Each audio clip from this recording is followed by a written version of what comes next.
Fala galera, aqui é o Garone, jornalista do Lance, e eu tô mais uma vez, que é claro, para falar de Vasco.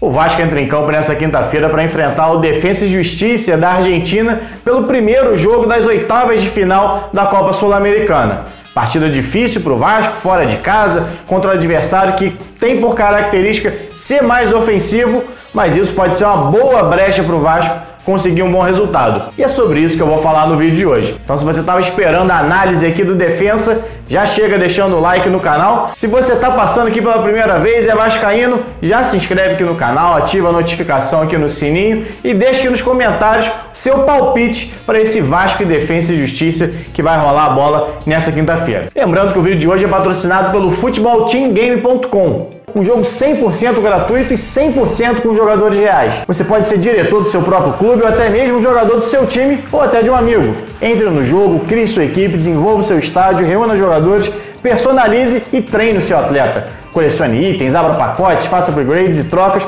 e torne-se o melhor. Registre-se pelo link que eu vou deixar aqui na descrição desse vídeo e receba 200 pontos de energia como bônus para iniciar. futebolteamgame.com, esperamos por você.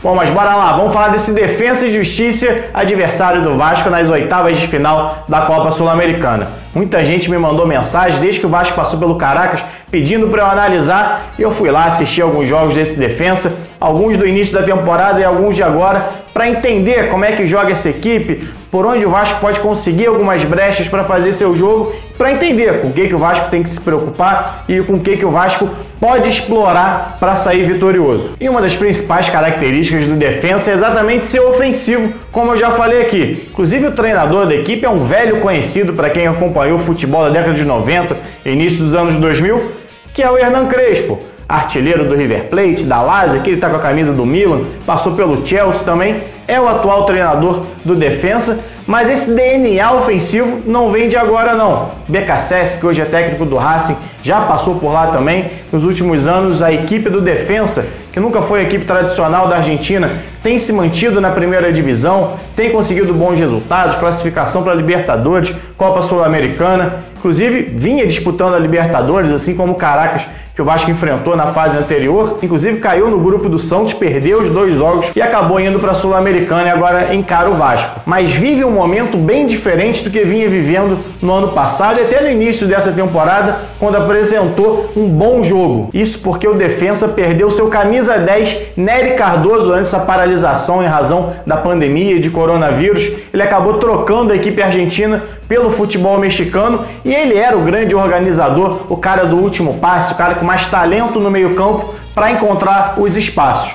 Desde então, o Defensa teve uma queda de rendimento. Nos últimos 10 jogos venceu apenas 3, mas ele mantém a ideia de jogo e talvez por isso não venha funcionando tão bem. O Defensa tem por característica não só ser ofensivo, mas ter muita posse de bola, trabalhar a bola desde o seu goleiro até chegar no centroavante, que hoje inclusive é o Brian Romero, que passou pelo Atlético Paranaense de uma maneira até discreta no ano passado. É um time que, assim como o São Paulo, que o Vasco fez uma boa partida na última rodada do Campeonato Brasileiro, gosta de ocupar o campo adversário, abre muito bem os laterais pelos lados para dar amplitude na equipe e tenta entrar com muitos jogadores dentro da área para a finalização. Isso lembra um pouco a ideia do Fernando Diniz de jogar, que foi o último adversário que o Vasco enfrentou e o Vasco fez uma boa partida, exatamente por conta dessa característica ofensiva. Assim como o Vasco fez uma boa partida contra o Sport fora de casa, porque o Sport precisava propor o jogo e dava brecha para esse jogo reativo do Vasco.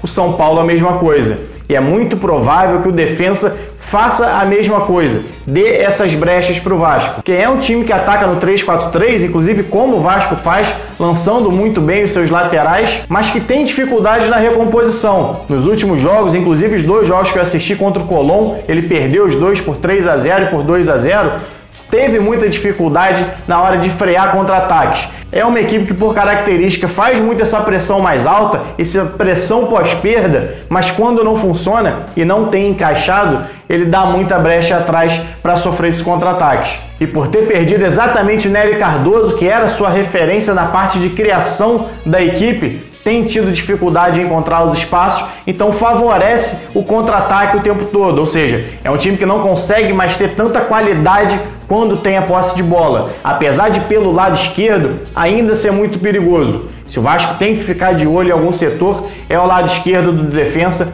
ofensivamente, principalmente com o Benítez, lateral esquerdo, que na verdade é um ala pela esquerda. Ele é o líder do time em passes decisivos no Campeonato Argentino, inclusive é o segundo ou terceiro do campeonato que mais construiu jogadas de perigo até agora na competição. Ele faz uma dupla ali pela esquerda com o Pizzini, que também é um jogador perigoso, e constrói as jogadas principalmente para a conclusão do Brian Romero, que vive uma boa temporada, melhor inclusive do que ele teve pelo Atlético Paranaense no ano passado. Então, se o defensa perder um pouco de criatividade por dentro, com a ausência do Nery Cardoso, tem pelos lados a sua grande arma ofensiva, que é exatamente o que deixa também a defesa vulnerável, que é nas costas desses laterais que o Vasco pode ter os espaços para atacar.